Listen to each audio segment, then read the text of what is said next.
Okay, let's do it. Good morning. Good morning. David? Mike, what will be in your final installation today, and then how, if any, does practice change after everything is done?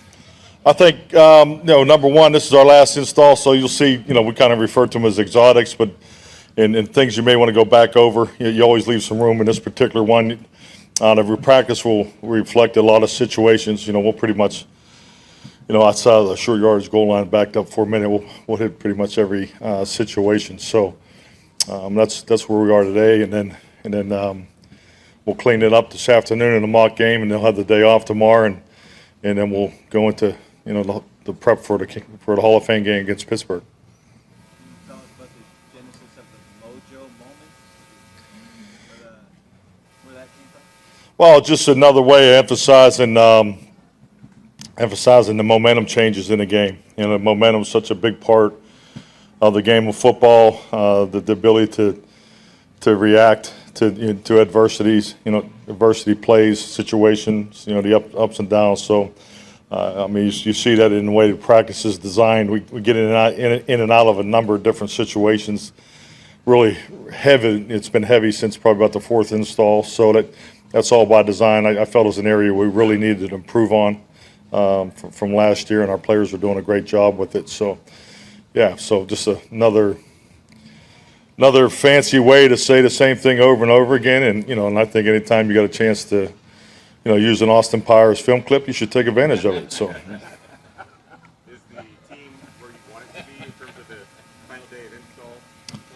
I like the flow of our football team. I think you can see the missed assignments are first. It's usually the missed assignments go down first, and then the mental errors go down second, and bless you.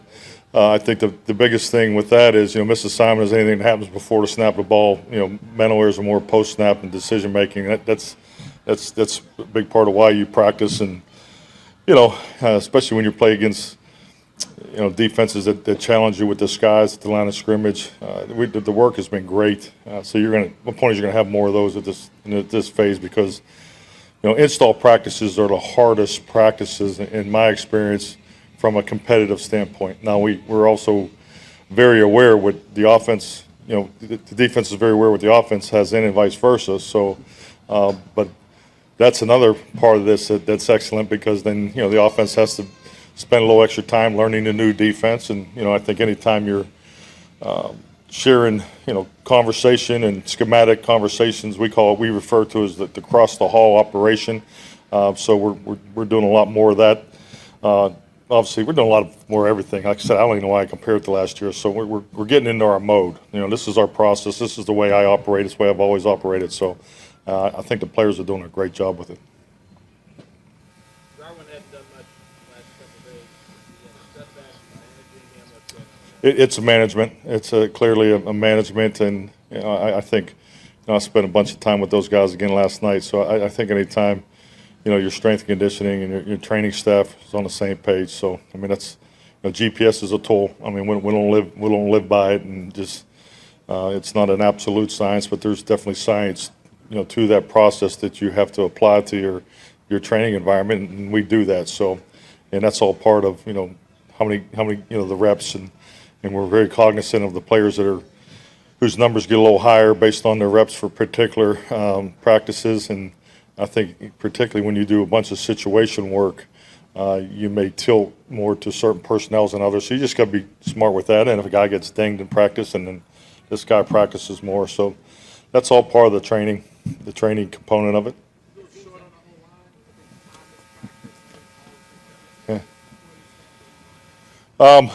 Just once again, anytime a guy doesn't practice, it's more of an opportunity for the next guy. So I think just really the hurdle that I felt like we took a really nice step yesterday was in our cadence operation. We haven't been as clean as we would like, and I thought Kellen did a great job of emphasizing it in the group meetings a little more than we normally do, and just an exercise that he put the whole group through, and that's what training camp's for. This is why you need this time, and so but the O-line group is they're doing a nice job, and these young guys.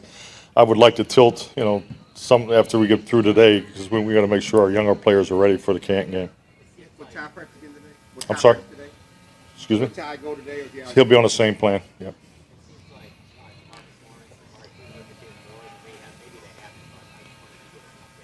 I mean, they're both in really good shape. You know, I know Amari's, he looks great. You know, everything's been extremely positive from the strength staff, and I know him and Britt and Jim, you know, we're trying to talk about a potential timeline when, you know, you think he'll come off of PUP. So, you know, we're still working through that. So, I mean, you know, his weight is as low as it's been since I've worked with him. So, I mean, he looks great, and D-Law, same deal. I mean, he's in tremendous shape. So, you know, those timelines will be discussed here probably in about a week. With Dak not taking part in the teamwork, how much have you changed the script, and have you been able to gain any insights that you may otherwise not have taken? No, we really haven't. I mean, the scripts for these first 8 practices really don't change because, you know, the target is about getting the installs in, and Dan and Kellen are both, you know, operating from the same mindset. So it's, you know, it's about getting the pressures rep to get the adjustments. You know, the offense being, you know, particularly we're a multiple formation. We don't roll as many personnel groups as you know, that you possibly could. But you know, but we give, you know, the defense the shifts and the motions and all that. So that's tremendous work for our defense, and our defense is doing a great job of the different things they're giving us too, and the different personnel groups they're operating. And this creates really good teaching video, and that's what I've always liked about the install phase in training camp, because the position coach gets, you know, frankly, I'm, you know, part of my morning was we're going to adjust our schedule for Tuesday, and I'm going to look at a different format now that I've been here for these 8 install practices. I'm going to try a little different schedule. You won't probably even see it, but won't affect. I'll still be here at 10 o'clock, so that's the most important thing. Yeah. So I mean, but it's 10:05. But it's, you know, that's what we'll look at, because we need more meeting time after practice, because the practice video in training camp creates so many situations that you normally don't see during the season, because, you know, you have a pretty good idea how they're going to play. You know, you're going to know what their fastball is, what their curveball is, what their changeup is. So you're focusing more schematically, a little tighter window. Where now, you know, Dan and Kellen are working together, but, you know, Dan has to get his, you know, he has to get all his scheme in, and Kellen's got to get all his scheme in. So it creates some challenging situations, but they're great looks to learn from. You know. Cowboys will be having 2 former players inducted this weekend in the Hall of Fame. Both were rookie free agents Yeah. at a time when they were 17 then. So if you looked out at some of the rookie free agents,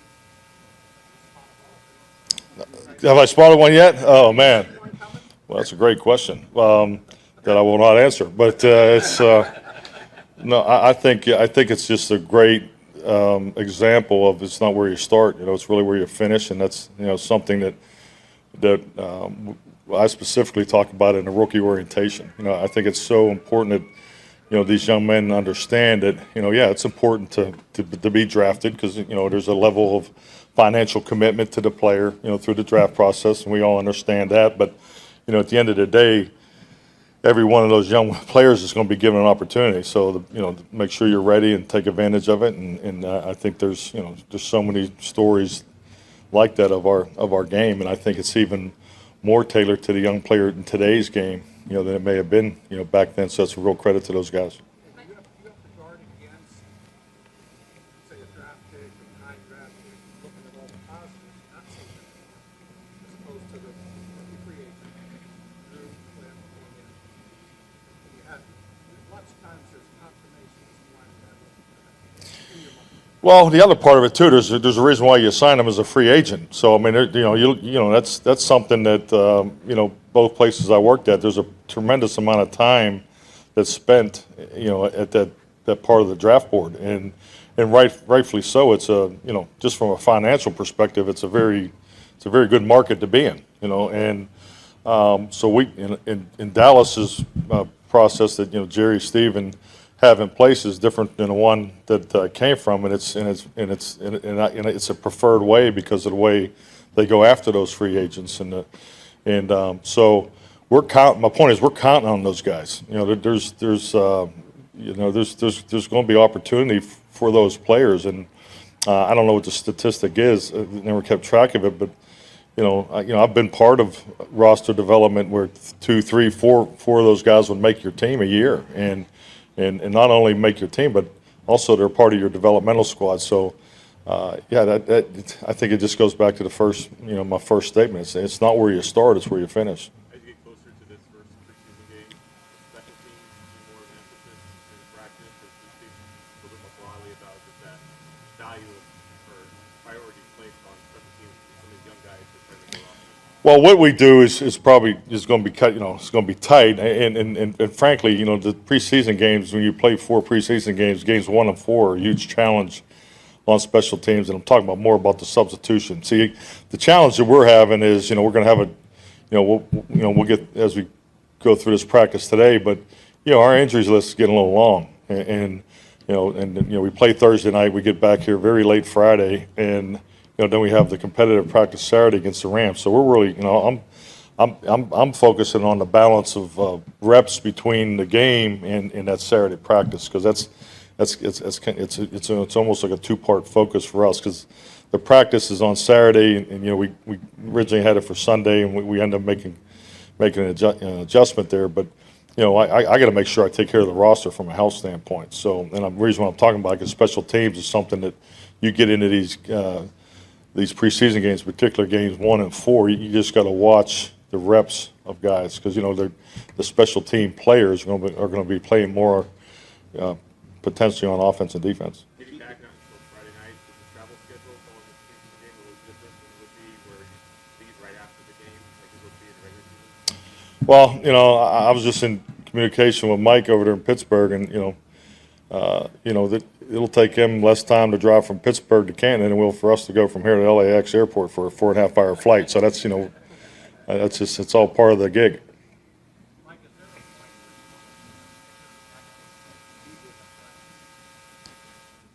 You talk about? Yeah, his is. He's on the timeline. The good thing about particularly the guys that are being hurt, there's a sense in talking to the staff. Some of these guys we got to protect versus themselves. They're just their training is just over the top. So there'll be a point. I'm not as concerned because he's a veteran. We got a veteran holder, so we got a veteran snapper. So at the end of the day, that the mechanics and the time clock and the specifics of that's the part that I think we'll have plenty of time to get right. Have you not done any kicking just because their line is out, or I think he's only done like 2 field goal attempts here so far? Is that kind of part of it? That's part of it. No, it's just part of the install. So, but Hunter's going to he'll handle the kicking throughout training camp. It's a great opportunity for Hunter though. I mean, he's going to get a ton of work.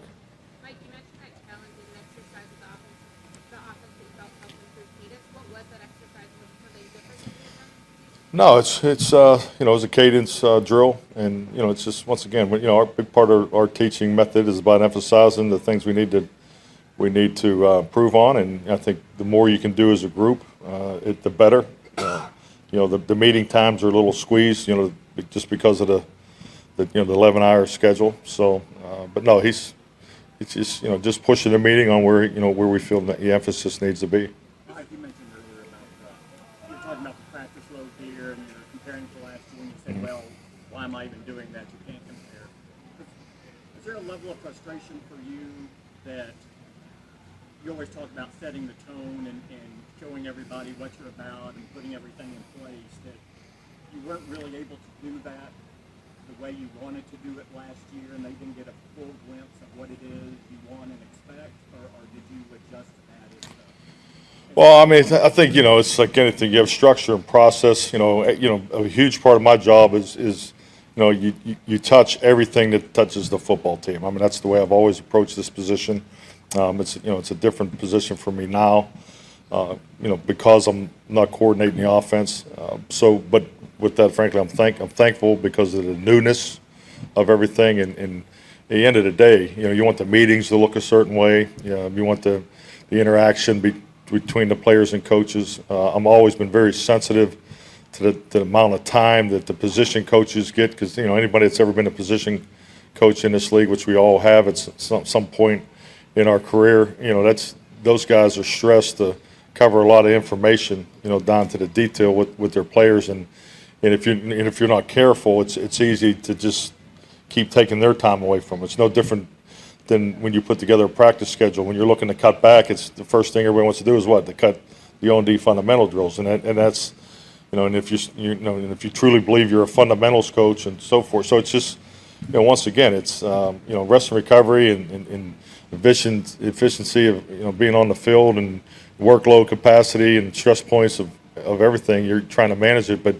at the end of the day, that position coach usually gets stressed on. So that's part of that. I told you that we're going to change the schedule Tuesday, because I just I'd like to see our position coaches have more time to particularly get through this tape with our players, because this is the training camp tape is invaluable, especially the install. You'll never have this kind of competitive environment, versus their schemes versus our schemes, because once we get into next week, we're going to start trying to now get into an in-season mode, because it's this is, we're coming to the point in training camp where you got to transition your team out of install football into in-season football. So because you got to get everybody regulated.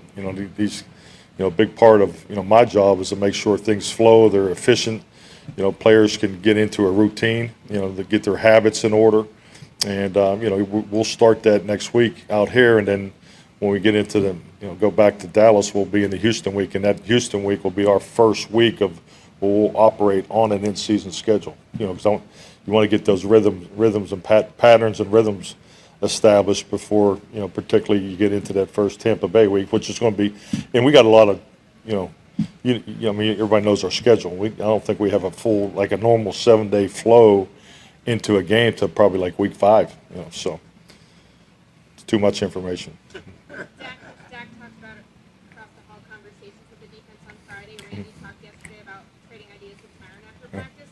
Given how stressed you're saying you are for meetings, have most of those conversations been more casual between players, or have you had specific times where you've tried to create that opportunity? To me, it's all about the environment you're creating.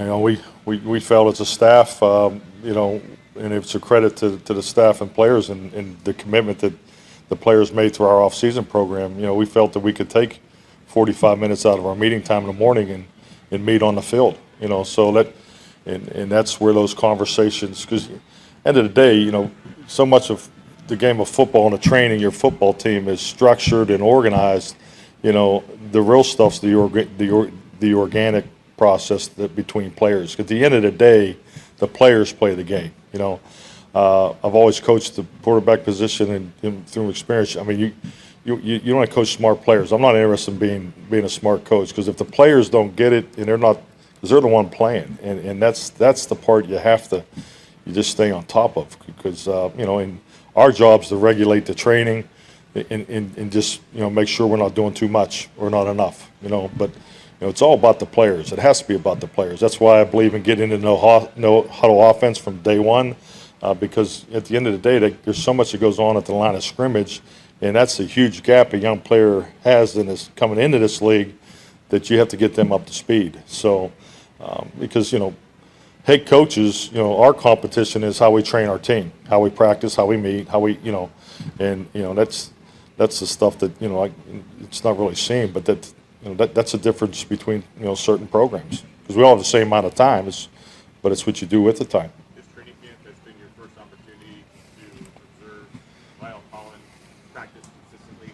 What have been your impressions of him? I mean, it's great to have him out. Number one, just we all know what kind of player he's been, but his personality and his toughness. It's that definitely you could feel him when he's in there, and just the connection that he has with the O-line, and and even with Dak. So he's but he hasn't played football, and he's just getting his stance right, getting his footwork right, and so but he's making good progress. I mean, it's taking command of the operation. His complete understanding. So I mean, mentally, it flows easy for him. I'm not concerned about that. I think it's only natural. Last year, just not having the extra time with a rookie playing center, he's thinking probably a little bit too much. But part of the cadence operation, I feel good about where we are, but we can get better there. So, but he's having a really good camp.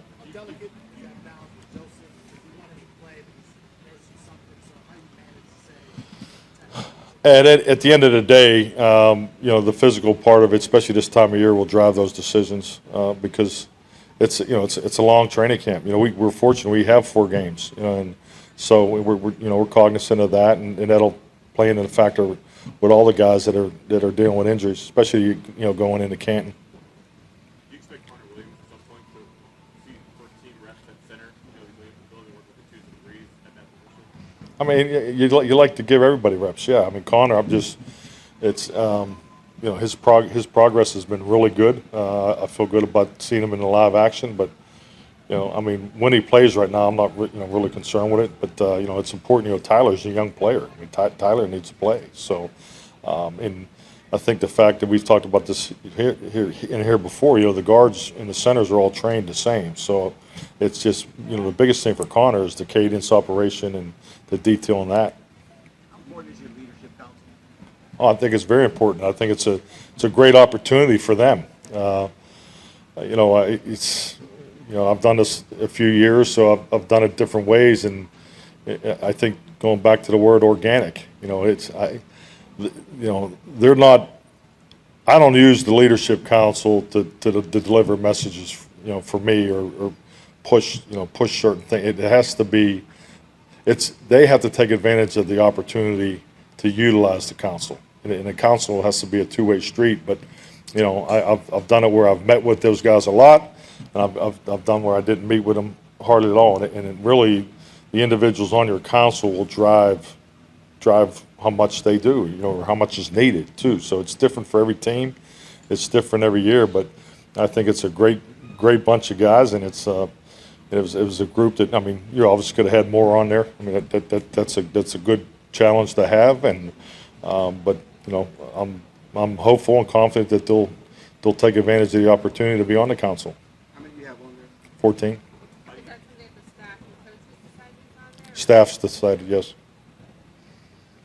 You talked about losing Sean Lee and Tyrone Yeah. and LP. And is there more on those guys now because you've lost those voices, or you have different voices in there this year? Yeah, opportunity. I never felt leadership was just, regulated to, based to people that, are now in their 5th, 6th, 7th year. I think everybody has an opportunity for leadership. I mean, it could be the young rookie, jumping to the front of the line in a drill and taking advantage of, because you can lead by performance. I mean, you can lead by your training habits. There's different forms of leadership, and you have to build that. Leadership's no different than the fundamentals of football. You got to establish a foundation. You got to establish the habits, and at the end of the day, it's got to be real. It's got to be organic. It's got to be believable. It can't be made up. It can't be the coach giving you a script to read from. I mean, that's not real. That's fake. And so at the end of the day, it's got to be about the individual and the commitment to the locker room, and from my perspective and my job responsibility, I feel the locker room's the most important room in our facility, because at the end of the day, this is a performance-driven business, and those guys are the performers. So every decision I make, I always ask, how will this affect the locker room? So, and that's all I really ask from the leadership council. You said Hunter's gonna get a ton of work. Yeah. We haven't seen him a lot inside here. Yeah. A lot of that, like, Yeah. No, absolutely, yeah. And they have their routine too, and John Fossil's been around the block a few times, so I mean he has a really good understanding of each guy, and because obviously you train a young punter or kicker different than the veterans. So, but this Thursday will be good work for him. John's kind of the maestro of practice, the way he dictates things and his energy. Talk a lot about him. What has he been part of your staff? No, he's a big part of staff, and I mean, as I've learned in staff development and dictating job description and job responsibility, your special teams coach needs to be intertwined with the head coach, because so much of what we do, he compared to the offensive coordinator and defensive coordinator, their jobs are probably particularly on the opposite ends, because the amount of volume the offense and defensive coordinator do as far as their. Man, this was going to be my best answer too. I was really. So you can hear me? The offensive defense coordinator have so much more responsibility from coordination of staff, scheme implementation, scheme evaluation, but they work their side of the ball. Where now on the flip side of it, the special teams coordinators don't have, they don't have staff responsibilities. They don't have, as much scheme and, with this and that, but they coach the whole team. So, I've always used those guys in the development of the team fundamentals because you want common language all the way through your football team. And you can really hear me? Yeah. See, that's not my iPod. I gave it to them the other day. They're not using it, but it's definitely has in my experience, has more of a defensive background to special teams. So I wanted more of a common language.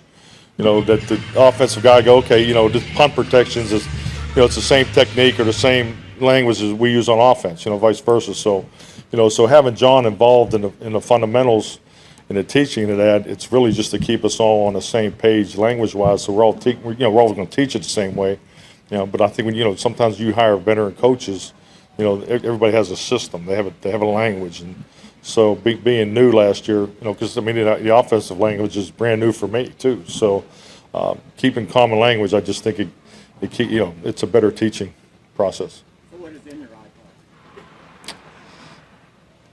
I haven't had an iPod in about 10 years, so I'm in. Because of playlist, David. Playlist, thank you. There you go. My wife sends me music. I listen to her music. So we good? All right, thank you.